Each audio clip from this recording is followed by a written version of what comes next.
Porque quando você é ansioso e não coloca para Deus as suas petições, as suas ansiedades, se você não joga lá no altar, você vai jogar para as pessoas à sua volta. E aí não vai ter só um nervoso, vão ter vários nervosos. A ansiedade acaba contaminando as pessoas à sua volta e todas elas ficam nervosas. Mas a ansiedade, ela rouba a alegria daquele momento. Você não curte as coisas que você está vivendo porque você está sempre preocupado. Você está preocupado com a casa, você está preocupado com a faculdade, você está preocupado com sua família, você está preocupado com o governo, você está preocupado com a violência, você está preocupado com o horário, você está sempre preocupado com alguma coisa. Agora, a ansiedade, ela não te dá vantagem nenhuma diante de Deus, tá? Deus não vai chegar e falar assim: a Mariana está tão ansiosa, para tudo, céu. Para anjos, para céu, para mundo, que agora eu vou resolver o problema da Mariana porque ela está ansiosa. Não. E Deus também não vai chegar e falar: o Rodney está tão calmo, deixa ele no final da fila que ele pode esperar. Não, não é assim que funciona. A ansiedade não vai te ajudar em nada. Então é melhor que você viva em paz e não ansioso. Portanto, não se preocupem com o amanhã, pois o amanhã trará suas próprias inquietações. Basta para hoje os problemas deste dia. Ou seja, não adianta você trazer o problema de amanhã para agora, porque amanhã você vai ter outro problema para resolver. Resolve hoje o que você tem que resolver hoje, porque dependendo de como andar as coisas, pode ser que amanhã você nem tenha problema. Então não adiante as inquietações da sua vida. Amém? E aí eu quero ir para o segundo ponto, que é não ser controlador. Olha o que a Bíblia fala lá em Tiago 4, 14 a 16. Como sabem o que será de sua vida amanhã? A vida é como névoa ao amanhecer. Aparece por um pouco e logo se dissipa. Ou seja, a vida é curta. Você não sabe se amanhã você vai estar aqui ou não, porque a morte não escolhe idade, tá? Não é só gente idosa que morre. Tem um monte de gente jovem morrendo por aí, nós sabemos muito bem.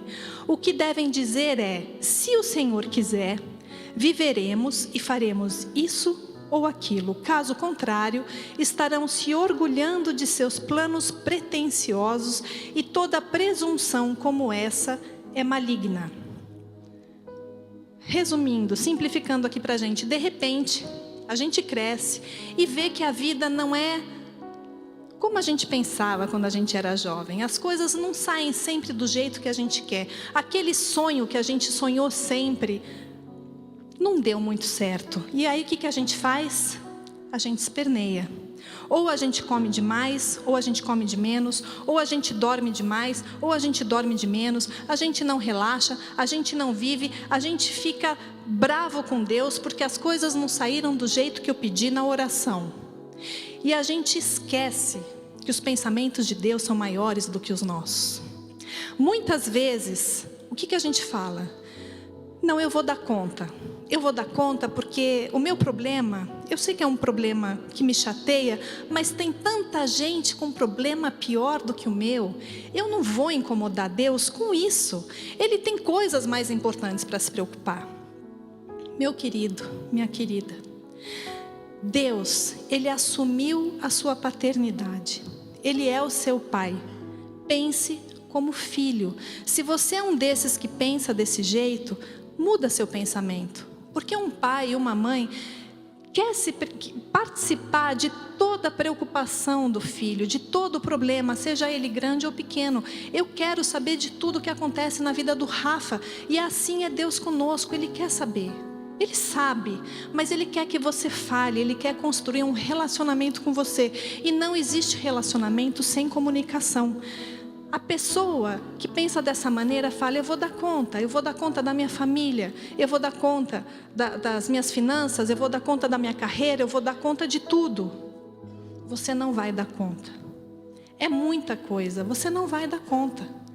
Mas existe uma pessoa, existe um Deus que pode dar conta de todas essas coisas, porque Ele tem o mundo nas palmas das mãos dEle. Ele tem o controle sobre tudo e não cai o fio do cabelo da sua cabeça sem que Ele perca a conta. Ele tem o controle de tudo, Ele dá conta. Lá em Jeremias, Deus fala, Jeremias 29:11, porque eu bem sei os pensamentos que tenho a vosso respeito, diz o Senhor, pensamentos de paz e não de mal, para vos dar o fim que esperais. Ou seja, não se aborreça se as coisas não estão saindo do jeito que você imaginou, porque Deus sabe o que é melhor para você.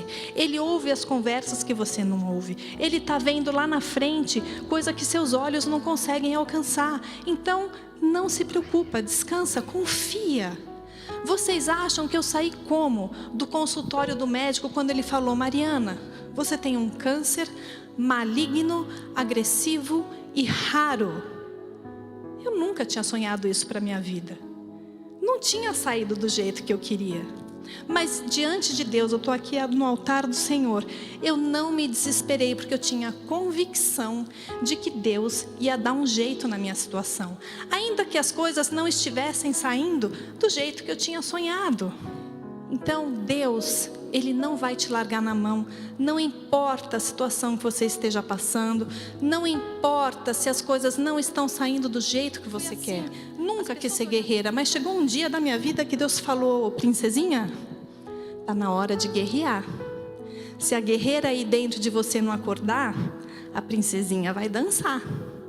Então tem horas, gente, que você tem que se mexer. Tem coisas que você pode fazer que estão ao seu alcance, mas tem coisas que você vai ter que deixar Deus fazer.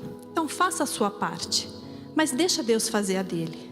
Hebreus 13:5 diz assim: não amem o dinheiro, estejam satisfeitos com o que têm, porque Deus diz: não o deixarei, jamais o abandonarei. Adão e Eva, eles estavam no jardim do Éden, a perfeição de Deus. Imagina o jardim mais bonito que você já viu na sua vida, e você pode incluir aqui os jardins que você já viu nas televisões, nos filmes, no cinema. O jardim do Éden era muito mais bonito e perfeito do que tudo isso. Mas eles não estavam satisfeitos, eles queriam mais. Eles comeram do fruto do conhecimento do bem e do mal. Poxa, não estava bom daquele jeito? Não, mas eles queriam mais. E muitas vezes nós somos assim também. Está na nossa natureza. Eu não estou dizendo para você se conformar com a sua situação. Nasci pobre, vou morrer pobre. Não, não é nada disso.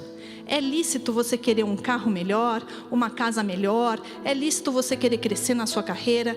Mas esteja satisfeito com o que você tem hoje. A sua felicidade, ela não pode ser baseada em coisas e em pessoas. Não se preocupem tanto com as coisas que se estragam. A sua felicidade não está nas coisas e nem nas pessoas. Mulher, você que quer casar, lícito você casar, óbvio. Mas a sua felicidade não está em homem nenhum. A sua felicidade não está em filho nenhum. A sua felicidade está em Jesus. Se Jesus não te deixar pleno, não te deixar plena, nada vai te deixar. Homem, alegre-se com a mulher da tua mocidade. Ah, Mariana, mas ela engordou 30 quilos. Levanta a camisa que eu quero ver o teu tanquinho. Sabe, gente, Deus é bom, ainda que a gente esteja 30 quilos a mais. Mulher, seu marido gosta de futebol? Que custa você sentar do lado dele e assistir um jogo de futebol? Aprende, curte. Vai curtir essas 2 horas com teu marido. É melhor você assistir 2 horas de futebol com teu marido do que ficar 2 horas no WhatsApp mandando mensagem de bom dia com ursinhos felpudos e purpurinados. Isso é muito chato. Aprende o assunto e vai curtir a tarde de domingo com ele. Qual que é o filme do teu casamento? É dormindo com o inimigo? Então tem alguma coisa errada. O mundo hoje fala coisas completamente opostas ao que Deus fala pra gente. O que o mundo fala? Faça o que o seu coração mandar. Mas o coração do homem, a Bíblia fala, é corrupto e enganoso. Como é que você vai fazer o que seu coração mandar? Lá em Tiago 1, 22 a 25, está escrito assim: não se limitem, porém, a ouvir a palavra, ponham-na em prática. Do contrário, só enganarão a si mesmos. O que adianta você vir no culto e na célula, ouvir pregação, ouvir louvor e você não colocar isso em prática? Você está perdendo seu tempo. Pois, se ouvirem a palavra e não a praticarem, serão como alguém que olha no espelho, vê a si mesmo, mas, assim que se afasta, esquece como era a sua aparência. Quando você se enche da palavra de Deus, você vai assumindo a identidade de filho. Você assume a imagem e semelhança de Deus. Você pega a identidade de herdeiro. Você sabe que você é mais que vencedor naquele que te fortalece. Você sabe que você é filho amado, que você é a menina dos olhos, que você é a coroa do Criador. Mas, se você não pratica isso, quando você sai do culto, quando você fecha a sua Bíblia, você esquece que você é a imagem e semelhança de Deus e volta a viver como escravo.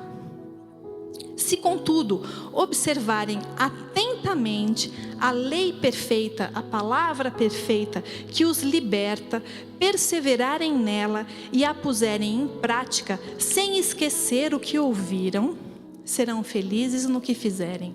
Olha que coisa boa. Não existe segredo. Está tudo na palavra de Deus.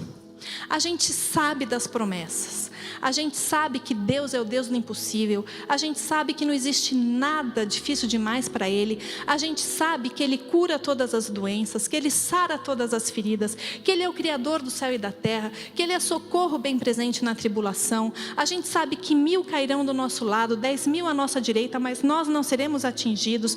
Nós sabemos que a gente pode andar no vale da sombra e da morte, mas a vara e o cajado dele nos protegem, nos cuidam. Mas na hora que o problema vem, a gente age como se nós não soubéssemos de nada disso. Viva a palavra, pratique a palavra. Romanos 12, 2. Não imitem o comportamento e os costumes deste mundo. Algumas traduções mais tradicionais. Não vos conformeis com este mundo, mas deixem que Deus os transforme por meio de uma mudança em seu modo de pensar. Veja que começa com você, a fim de que experimentem a boa, agradável e perfeita vontade de Deus para vocês. Qual é a vontade de Deus para nós? Boa, perfeita e agradável. As coisas fugiram do seu controle, não saíram do jeito que você imaginou? Confia em Deus, porque a vontade dele para a sua vida é boa, é perfeita e é agradável. Se entristecer faz parte da vida. Se morre uma pessoa que você ama, é óbvio que você vai ficar triste, mas isso não pode perpetuar na sua vida. Deus, Ele não quer nos libertar dos problemas.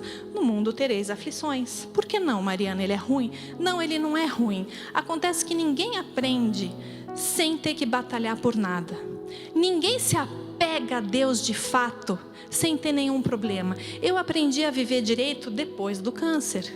Por quê? Porque eu me acheguei a Deus de uma tal forma que hoje, quando cai a chuva no meu cabelo, eu não reclamo, eu dou glória a Deus, porque antes caía na minha careca, agora cai no meu cabelo.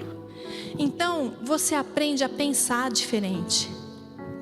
Deus, Ele quer nos libertar do peso dos problemas. Lembra do peso da bolsa da mulher? É isso que Ele quer nos libertar. Os problemas vão estar lá, mas a gente vai conseguir passar pelos problemas sem carregar o peso deles. Isso aqui tudo não é sobre ignorar os problemas da nossa vida e sermos irresponsáveis, mas é sobre vivermos bem e felizes apesar deles, porque eles estão aí. E Deus quer que nós sejamos felizes.